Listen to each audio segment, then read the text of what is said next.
Welcome back to HKIBC News. China has told Britain that it does not and doesn't need to interfere in the internal affairs of other countries.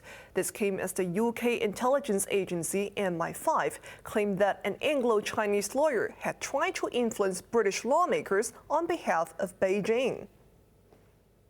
In a rare alert, the British intelligence service MI5 accused Birmingham lawyer Christine Lee of manipulating members of parliament on behalf of foreign nationals based in Hong Kong and China. This is under the criminal thresholds. So by putting this alert out today, it puts MPs on notice, it gives the alert about this individual, the type of activity that this individual has been involved in. 58-year-old Lee has been photographed with several British prime ministers and President Xi Jinping as she pressed for closer Sino-British ties. Her law firm made several donations to lawmakers, with Labour's Barry Gardiner alone receiving hundreds of thousands of pounds. The Chinese embassy in London denied interfering in British politics and said the accusation was a smear on the Chinese community in Britain. Bilateral ties turned frosty after the anti-government protests in Hong Kong and Chinese sanctions against 9 British politicians, including Ian Duncan Smith, who slammed Beijing's treatment of Uyghurs in Xinjiang. We've been working with people trying to flee Hong Kong from this abusive regime and the terrible arrests that have been taking place of democracy campaigners. And this is a serious, serious issue and has massive repercussions. In Beijing, Foreign Ministry spokesman Wong accused MI5 of irresponsibility by making unproven remarks. He said some Britons may be too obsessed with James Bond films. Wang stressed that China observed the principle of non-interference in other countries' internal affairs and accused Britain of making groundless allegations for ulterior motives. The party scandal surrounding British Prime Minister Boris Johnson has deepened following a new revelation that his staff held 2 gatherings last April on the eve of the funeral of Prince Philip, the husband of Queen Elizabeth. At that time, no more than 6 people could gather outdoors, while only families could meet inside. But witnesses told the Daily Telegraph that around 30 Downing Street staff held 2 farewell parties, complete with loud music and alcohol.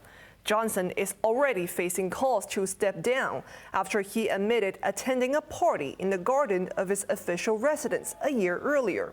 That was when Britain was in the middle of a strict lockdown with thousands of new COVID cases per day. Johnson has apologized, but many in his constituency of Uxbridge want him to quit. I lost my grandfather during the first lockdown. Wasn't able to go to Hillingdon Hospital to see him.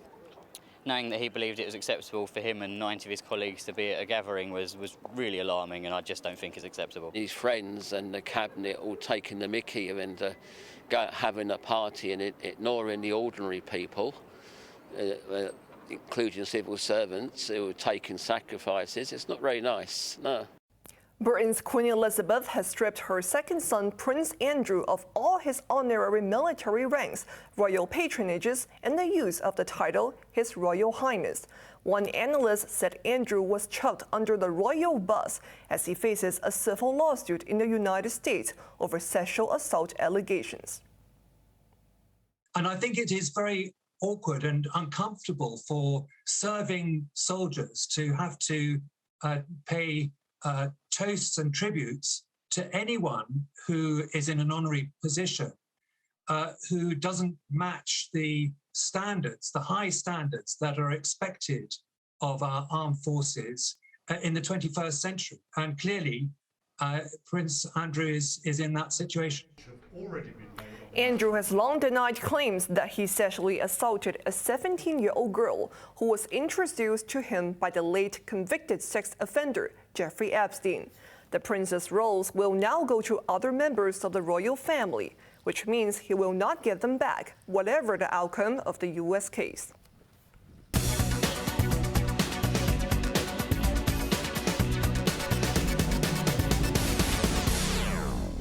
China's recorded a massive trade surplus for last year, possibly the highest by any country. Exports in 2021 jumped almost 30% from the previous year to $3.36 trillion, while imports came in at $2.69 trillion. That gave Beijing a surplus of $676 billion. Of that amount, more than half, or $396 billion, was with the United States. Complaints about China's huge trade surpluses have eased as countries focused on the fight against COVID. Mainland exports for December jumped 21% to a record $340 billion. With imports at $246 billion, Beijing made a gain of $94 billion last month. Casino stocks were a good bet today, although the Hang Seng Index ended a three-day winning run. Sands China was the biggest percentage gainer on the main benchmark, rising 7.1% on valuation prospects. Hopes of a robust future for Macau's gaming sector led to a 4.7% rise for Wind, while Galaxy Entertainment and SJM Holdings each gained more than 3.4%. Tech stocks retreated after the sector fell back overnight on Wall Street, with Alibaba and Meituan dropping more than 2.2% each. Now let's take a look at the markets. The Hang Seng Index closed down 46 points.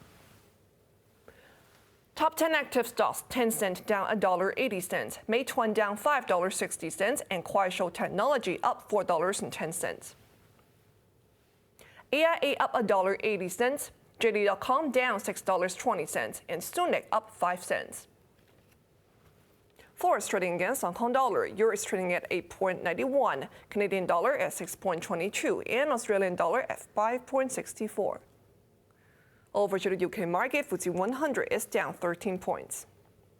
On to the weather now. Tomorrow will be mainly cloudy and cool in the morning. Temperatures range between 16 and 20 degrees. Sunny on Sunday before the mercury takes a dip on Monday. Now let's take a look at the weather around the world.